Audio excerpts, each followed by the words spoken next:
sports fans, and welcome to another edition of Scott Sports 101. I'm Scott Trella. We're going to talk Browns NFL football, Cavs and NBA basketball. We're going to talk Buckeyes and college football and Tribal Major League Baseball. We'll talk about the playoffs. But first, here is today's Scott Sports 101 trivia question. Who was Muhammad Ali's opponent in the Rumble in the Jungle? I will have the answer later in the broadcast.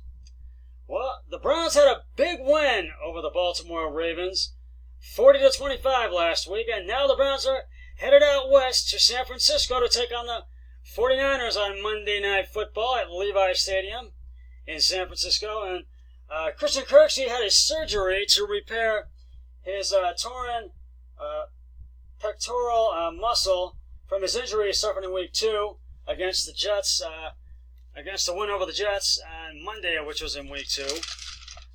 There was some hope of Kirksey returning off injured reserve, but that is not the case. Kirksey will be out for the rest of the season, so Mack Wilson will assume the role as the starting linebacker for the Browns. Wilson says, "I won't let my leader, Christian Kirksey, down." And he knows what he has to do because he had a big game in the big win over the Baltimore Ravens last week. And boy, did he ever. The big question is, can the Browns end the 49ers' undefeated streak? And bear in mind, it's going to be Jimmy Garoppolo versus Baker Mayfield. And I feel they can and are going to come away with a big win over the 49ers on the road, with this going to be the Browns' second crack on Monday Night Football. And I do feel, and I also feel this is going to be the big upset of the week and the big Monday night upset of the season, I feel. So I could be right, but then again, I could be wrong. You never know. So we shall see what happens. But we'll have to wait and see what happens. This game against the 49ers on Monday night is going to be a big challenge by far for the Browns. As we all know, and Freddie Kitchens says, the 49ers defense is by far the best team, the best his team has faced this year. And he feels that Jimmy Garoppolo is one of the best quarterbacks in the league. And the Browns are going to have to strike early on the 49ers, and they're really going to have to really put the pressure on Jimmy Garoppolo and the 49ers defense as well. And they're going to really have to keep the 49ers from scoring because if they want to have a chance to win this game, and I really think they're going to do just that.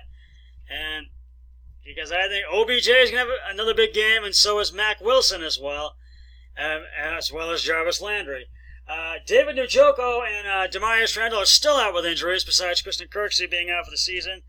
And we also have, I think, a few other guys out with injuries, but I think we are going to get by far the win on Monday night this next week. And kickoff is at 8:15 p.m. on ESPN. The Cavs will open the preseason next Friday, as they will take on the Detroit Lions at Little Caesars Arena in Detroit, Michigan.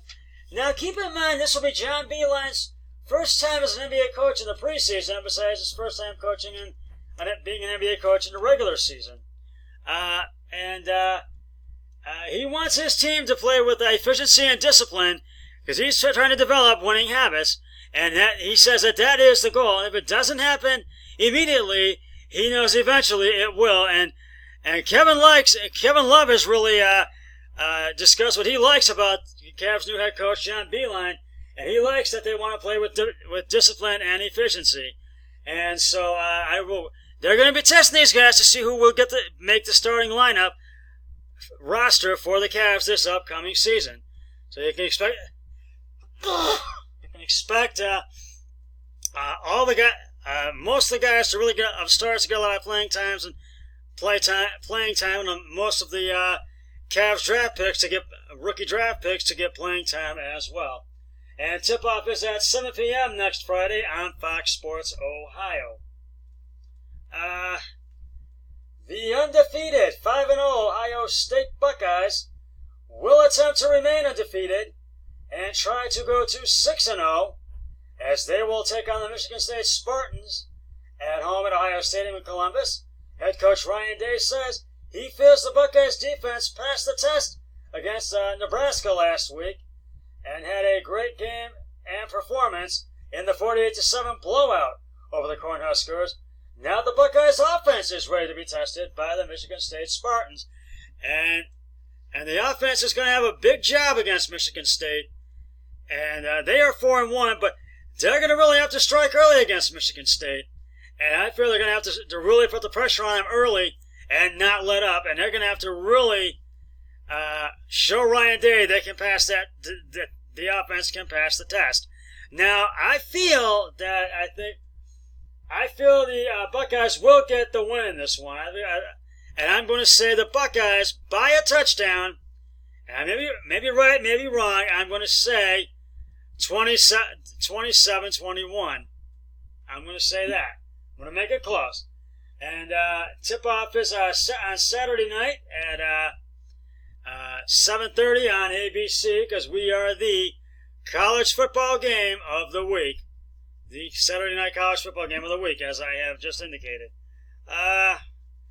We will talk about the Tribe in just a moment and a little bit of the Major League playoffs.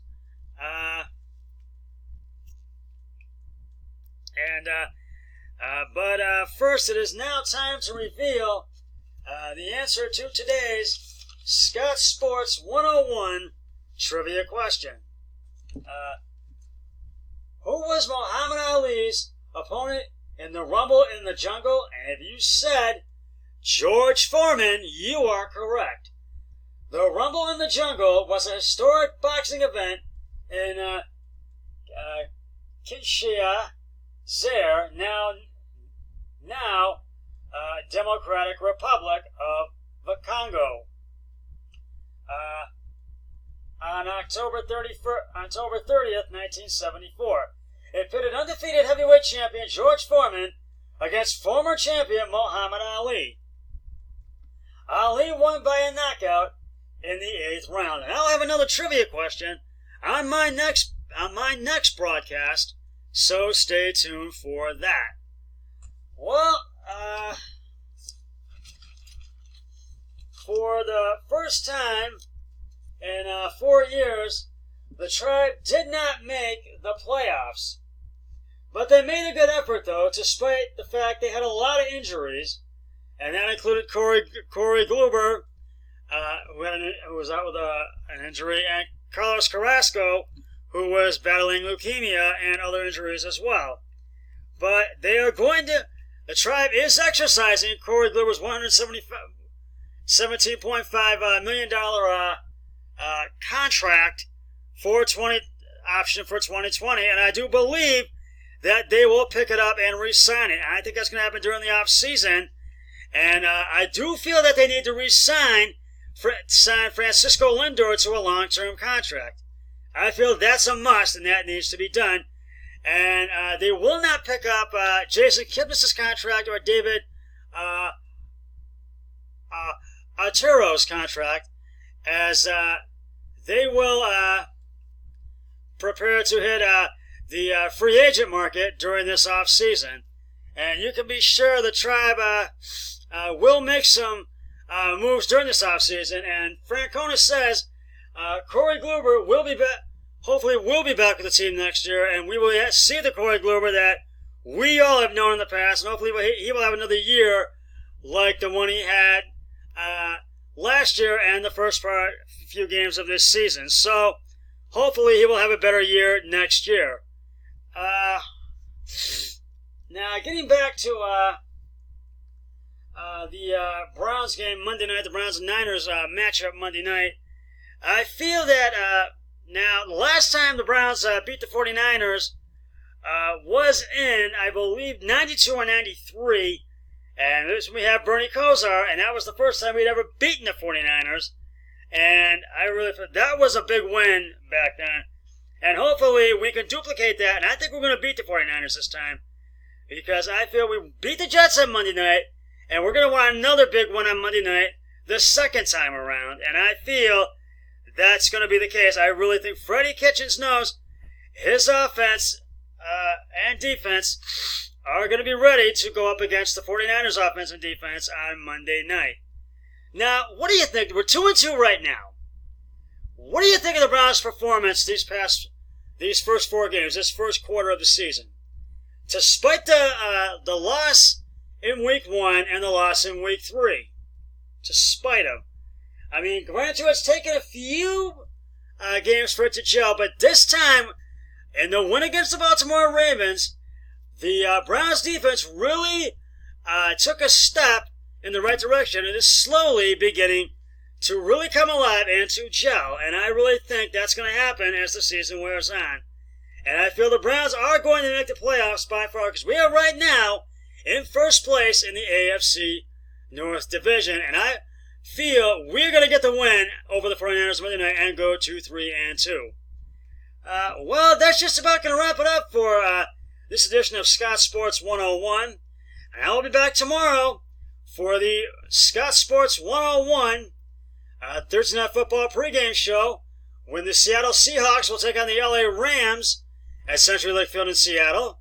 I'll have the pregame show before the game and the Thursday Night Football postgame show when the Rams-Seahawks game has concluded. But until then, always remember, be a team player each and every day in every way possible. So long, everybody.